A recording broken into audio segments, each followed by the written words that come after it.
Hello दोस्तों, मैं अर्जुन आपका दोस्त। आप देख रहे होंगे मेरे पीछे कौन सा पेड़ है, किस तरीके का पेड़ है।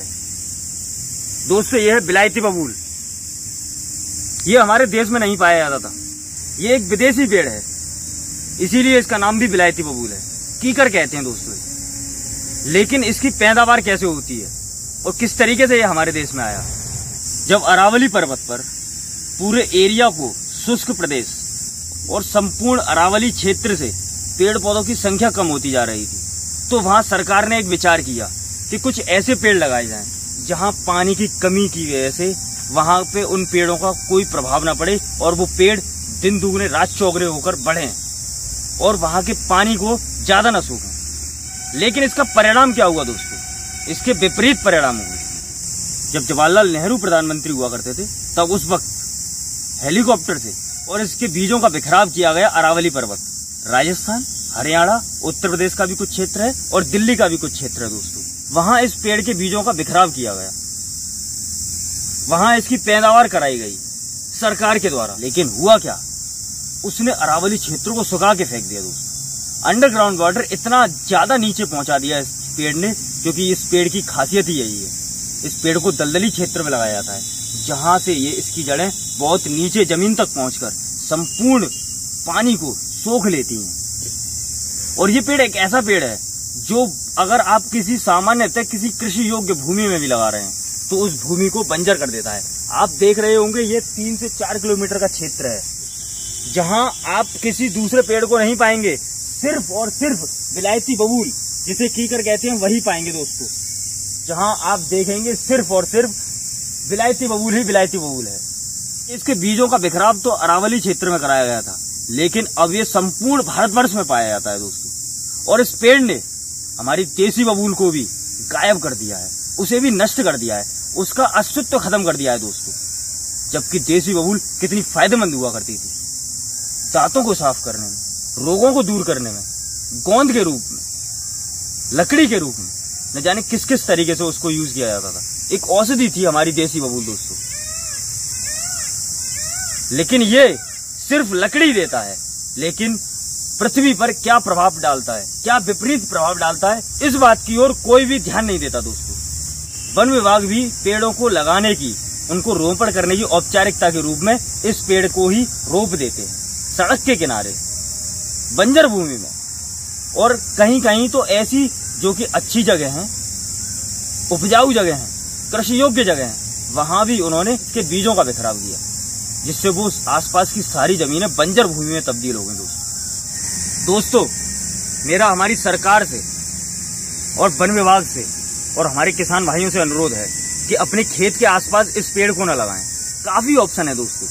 अगर वो मिट्टी के कटान को रोकना चाहते हैं सड़क के किनारे, तो सड़क के किनारे वो बांस की खेती या सागौन की खेती या फिर पॉपुलर की खेती भी करवा सकते हैं। पॉपुलर के पेड़ भी लगवा सकते हैं। सबसे बेहतर रहेगा बांस का पेड़ दोस्तों, जिसके प्रति न तो वन विभाग जागरूक है, न कोई वो जागरूकता अभियान चलाते हैं, न हमारे किसान भाई जागरूक हैं। दोस्तों, मेरा अनुरोध है आपसे, और मैं करता आ रहा हूं अपनी इस पेड़ पौधों की सीरीज में, कि इस पेड़ को न लगाएं, कहीं भी देखें। मेरी अपील रहेगी सरकार से और वन विभाग से, अगर ये पेड़ है तो इस पेड़ से हमारी धरती को, भूमिगत जल को और पर्यावरण में नमी बनाए रखने के लिए दोस्तों, इसको पर्यावरण से दूर रखें, इसको पैदा ही ना होने दें दोस्तों। मेरा बस अनुरोध रहेगा सरकार से और वन विभाग से कि औपचारिकता के तौर पे इस पेड़ का चुनाव बिल्कुल ना करें और आने वाली किसी भी नीति में ज्यादा से ज्यादा बांस को महत्व दें दोस्तों। अच्छा पुजारी जी, मैं एक चीज जानना चाहूंगा आपसे। बोलिए। कि जो कीकर है आसपास के तकरीबन 10 से 15 मीटर के एरिया को बंजर बना देती है। ये साहब तो कब से लगी हुई है? ये साहब 25 साल हुए हैं इसे लगे हुए। 25 साल के करीब। किसकी तरफ से, मतलब यहाँ के लोगों ने लगाई है, अपने आप ही हुई? ये सरकार ने लगाई है, वन विभाग ने वन विभाग की तरफ से लगाई गई यहाँ। अच्छा, तो बिखराव किया गया होगा इसका बीजों का? नहीं, पेड़ लगाए थे उन्होंने। कीकर के पेड़ लगाए थे? कीकर के पेड़ लगाए थे। कीकर मतलब विलायती बबूल के पेड़ लगाए थे। जी। और जबकि ये पता है, ये रिसर्च में भी हो रही है कि ये देसी बबूल को बिल्कुल खत्म कर देती है, देसी प्रजाति को। अच्छा, तो यहाँ पे वन विभाग ने लगाए थे? वन विभाग ने लगाए। अच्छा, तो कितने पेड़ लगाए थे यहाँ पे, कितने एरिया में लगाए थे? हजारों पेड़ लगाए हैं यहाँ, कोई पता नहीं। हजारों पेड़। आपने कितनी बताई थी? 165 बीघा जमीन है पूरी। 165 बीघा। तो अब हजारों पेड़ लगे हैं यहाँ पे कीकर के सिर्फ। कीकर तो के। फिर तो ये मतलब ये मानो कि पूरी जगह पानी भी बिल्कुल बहुत मतलब इसका जो ग्राउंड वाटर होगा, जो जल स्तर होगा वो नीचे होगा, वो बहुत ज्यादा, बहुत नीचा है साहब। कितने फुट पे समरसेबल है? यहाँ करीब 200 से ऊपर ही है। 300-400 पे? 300-400 तो नहीं है, 250-300। हाँ 250-300 तो है, 250 करीब। नमस्कार। मैंने अभी पुजारी जी से बात करवाई और आपको ये जगह भी दिखाई। यहाँ आसपास 165 बीघा में हजारियों की तादाद में कीकर विलायती बबूल लगाया गया है। और दोस्तों ये किसके द्वारा? वो भी वन विभाग के द्वारा।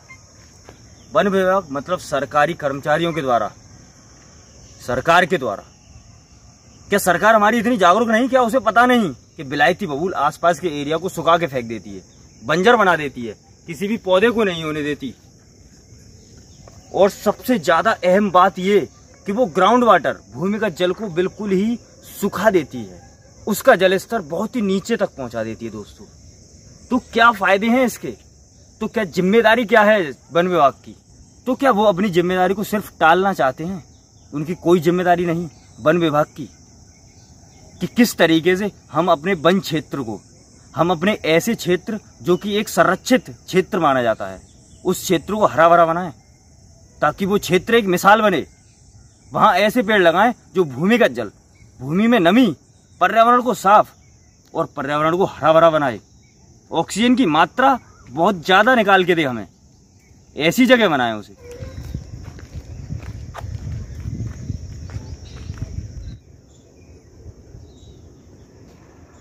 दोस्तों आपने अभी देखा कि मैंने आपको पुजारी जी से बात करवाई थी। उन्होंने बताया कि वन विभाग ने किस तरीके से हजारों की तादाद में पेड़ यहाँ लगाए औपचारिकता के तौर पर। दोस्तों उसके बाद मैंने एक वन विभाग के कर्मचारी से बात करी। हालांकि वो मेरी वीडियो में नहीं आ सकते क्योंकि उन्होंने मना कर दिया था। अगर संभव होता तो मैं उन्हें अपनी वीडियो में लेकर आता, उनके द्वारा ही आपको कुछ जानकारी दिलवाता, लेकिन वो जानकारी मैंने उनसे ली, वो मैं आपको बताना चाहता हूँ। उन्होंने बताया मेरे को कि वन विभाग का इस तरफ तो कोई ध्यान ही नहीं रहता कि ये जमीन को बंजर कर रहा है या कितने भूमिगत जल को ये अवशोषित कर रहा है या ये पेड़ कितना हानिकारक है हमारी नमी के लिए और पर्यावरण में तापमान को बढ़ाने के लिए या कम करने के लिए। दोस्तों ऐसे और तो वन विभाग का कोई भी ध्यान नहीं होता, सिर्फ उन्हें मतलब है लकड़ी से और एक अपने औपचारिकता से।